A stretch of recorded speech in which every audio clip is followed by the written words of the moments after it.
All right, you want to set up a totally free VPN, right? Well, you're in the right place. In this explainer, we're going to walk you through every single step using a neat little service called VPNBook. So let's dive right in. So you need a private internet connection, but you don't want to fork over any cash for it? I get it. And honestly, it's totally doable. We're going to show you exactly how. Okay, here's our game plan. We'll look at the free VPN option, the toolkit you'll need, the actual connection steps, what to do when things go wrong, because, they sometimes do, and finally, the secret key to getting it to work every time. All right, Section 1, a free VPN option. Let's talk about this service we'll be using, VPNBook, and more importantly, the right way to connect to it. So VPNBook, it's kind of one of those older free services that's been kicking around for a while. Now, it gives you a bunch of different ways to connect, but here's the thing, and this is important. Most of them are pretty unreliable.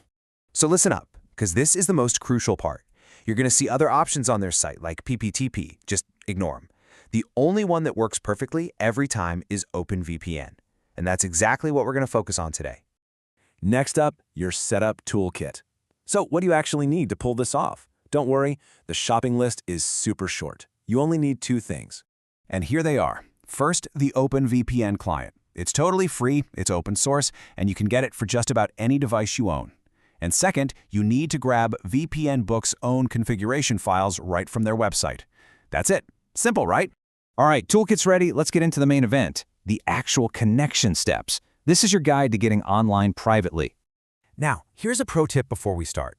VPNBook offers a few different server files, and they each use a different port. Think of a port like a different door to get into their system.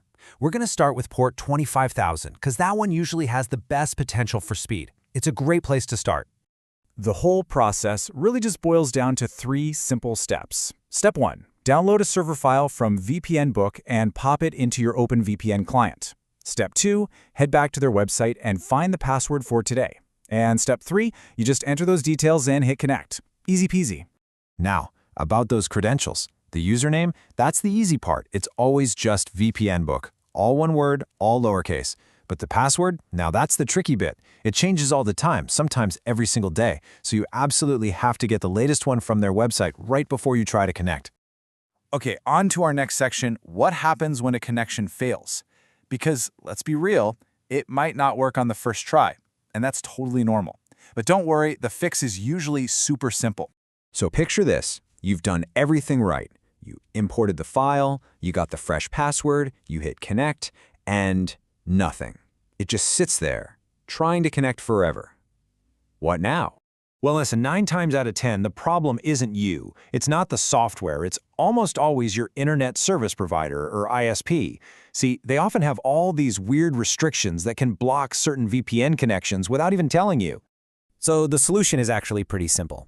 Let's say you try to connect to a UK server using one of the files, and it fails. No problem. Just disconnect, delete that failed profile from your OpenVPN client, and then import a different file for that same UK server. One that uses a different port. You're basically just trying a different door. And a lot of the time, that's all it takes. All right, final section, the key to success. This is where it all comes together. The entire process, all the troubleshooting, it really just boils down to one simple core idea. And here it is. The absolute key to remember is this. You are not looking for the best server or the fastest port. You are looking for the one configuration file that your specific ISP doesn't block. That's it. Success is totally dependent on finding the one that works with your internet provider's rules. This quote from them really says it all. Try one by one which configuration file works perfect with your ISP. It's not about being a tech genius, it's just about being patient. You just go down the list. One file fails? No sweat. Try the next one. And the next. Sooner or later, you're going to find the one that clicks. And really, that's the whole shebang. A totally free working VPN connection is just a few clicks and maybe a little bit of trial and error away. You've got the tools, you know the technique, so the only real question is, now that you can connect, where are you going to go first?